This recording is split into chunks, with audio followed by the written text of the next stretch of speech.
এই যে তারা ফ্যামিলি কার্ডের কথা কইয়া মানুষের কাছ থেকে ভোট চাইতাছে, এই টাকাটা কোথায় থেকে আসবে তা কিন্তু বলতাছে না। এই ভাইয়ের মুখ থেকে শুনেন কোথায় থেকে টাকাটা আসবে। এই যে দেখেন আন্টি, এই যে দেখেন প্রতি মাসে 2 থেকে 2,500 টাকার পণ্য ফ্রি পাবেন প্রতি মাসে। আর এটা সবার বাড়ি বাড়ি একটা করে মহিলার জন্য হবে ফ্যামিলি কার্ড। হ্যাঁ সবাইকে না না না না না সব বাড়িতে দিবে, প্রত্যেকটা ফ্যামিলি আছে, সব ফ্যামিলিতে দিবে, সব ফ্যামিলিতে একটা করে হবে।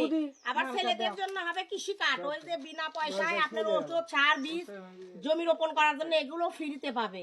আবার আপনার আছে চিকিৎসা ভাতা, অর্থাৎ স্বাস্থ্য কার্ড, কোনো অসুখ বিসুখ হলে ফ্রিতে চিকিৎসা পরীক্ষা নিরীক্ষা, বুঝতে পারছেন?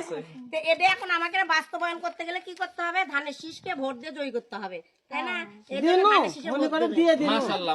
কৃষক ভোট দেবেন, পেট ভরে ভাত খাবেন। আমানত দিয়ে দেন ইনশাআল্লাহ। আমরা ধানের শীষ ছাড়া কিছু বুঝি না। আমাদের ওই ঘাটা ওই মাথাতে ঘাটাটা আমাদের কি ইনশাআল্লাহ ইনশাআল্লাহ অবশ্যই ভোট আছে 200 না 250 একটা ভোট কোনটা জায়গা অবশ্যই অবশ্যই অবশ্যই আমরা করে দেব যদি বিএনপি সরকার ক্ষমতাতে আসে ইনশাআল্লাহ। ফ্লেক্সি লোডের মাধ্যম থেকে নিচে প্রত্যেকবার ফ্লেক্সি লোড করলেই 1.5 টাকা বা 2 টাকা এরকম টাকা সরকারে কাইটে নিত পদ্মা সেতুর জন্য। একটা মাধ্যম হতে পারে এইভাবে আপনার পকেট থেকে টাকা নিয়ে তারপরে আপনার টাকা আপনাকে দিবে। তারপরে একটা মাধ্যম হচ্ছে সরকারিভাবে যেই আন্ডারে যেমন চাউল আসে, তারপরে গ্যাস সিলিন্ডারে যে একটা সিন্ডিকেট দেখতেছেন, গ্যাসের সিলিন্ডারের দাম বাড়িয়ে দিয়েছে, প্রায় বর্তমানে 2,000 টাকা করে চলতেছে।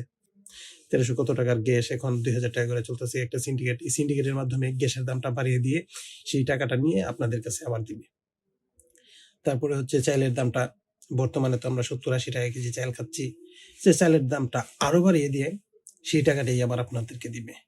যেমন আমাদের প্রয়োজনীয় তেলের দামটা বর্তমানে কত 2 লিটার তেল কিনতে হয় 380 টাকা দিয়ে, সেই দামটা আরো বাড়াই দিয়া 400 টাকা নিবে। 20 টাকা এইভাবে আপনাদের পকেট থেকে টাকাগুলো নিয়ে সেই টাকাটাই আপনাদের দিবে। তাহলে আপনারা বলেন, আপনারা কি ফ্যামিলি কার্ড চান নাকি ইনসাফ চান? সিন্ডিকেট মুক্ত বাংলাদেশ চান? সিন্ডিকেট মুক্ত যদি বাংলাদেশ চান তাহলে ফ্যামিলি কার্ডকে না বলুন। আমরা চাই তেলের দামটা 20 টাকা না বাড়িয়ে তেলের দামটা যাতে 20 টাকা কমে, আমরা চাই সেটা। আমরা ফ্যামিলি কার্ড চাই না।